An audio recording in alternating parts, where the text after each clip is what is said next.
விருச்சிக ராசினருக்கு இந்த விசுவாச வருடம் அப்படிங்கிறது உங்களுக்கு வந்து குழப்பங்கள்லேருந்து ஒரு தெளிவுக்கக்கூடிய ஒரு வருஷமாக இருக்குங்க. ஸோ கடந்த வருஷம் பார்த்தோம் அப்படின்னா நீங்கள் செய்யக்கூடிய ஒவ்வொரு காரியங்களும் பார்த்தோன்னா ஒரு குழப்பங்கள், இது வந்து செய்வோமா வேண்டாமா, இது நம்ம கரெக்டாக வருமா வராதா அப்படிங்கிற ஒரு சில குழப்பங்களோட பார்த்தா நீங்கள் எடுக்கக்கூடிய முயற்சிகளும் இருந்திருக்கும். அந்த வகையில் வந்து பார்த்தா உங்களுக்கு இந்த வருஷம் அப்படிங்கிற குழப்பங்கள் குறையும். நீங்கள் செய்யக்கூடிய எந்த ஒரு விஷயம் வந்து தெளிவாக செய்வீங்க.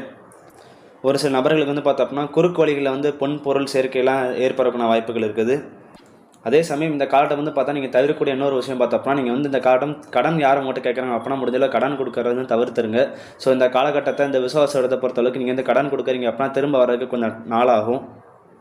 கடந்த வருடத்தை கம்பேர் பண்ணும்போது பார்த்தோம் அப்படின்னா விருச்சிக நம்மளுக்கு இந்த இடம் அப்படிங்கிறது கொஞ்சம் சுமாரான வர மாதிரி தான் இருக்கும். குடும்பத்தில் பார்த்தோம் அப்படின்னா நல்ல சுப காரியங்கள் நடைபெற்றாலும் பார்த்தோம் அப்படின்னா சின்ன சின்ன குழப்பங்கள் இருந்துகிட்டு தான் இருக்கும்.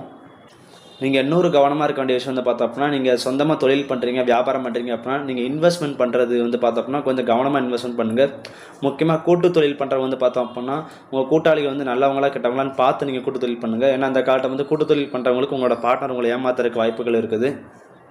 மற்றபடி இந்த வருஷத்தை பொறுத்தவரை பார்த்தா உங்களுக்கு வந்து வீடு, வண்டி, வாகனம் வாங்கணும், சொத்துக்கள் நிறையா வாங்கணும் அப்படிங்கிற எண்ணம் தான் உங்களுக்கு அதிகமாக இருக்கும். ஸோ அதுக்கான பிராப்தமும் பார்த்தோம் அப்படின்னா இந்த காலகட்டம் உங்களுக்கு வந்து அதிகமாக இருக்குது. ஸோ நீங்கள் சொத்துக்களும் நிறையா வாங்குவீங்க.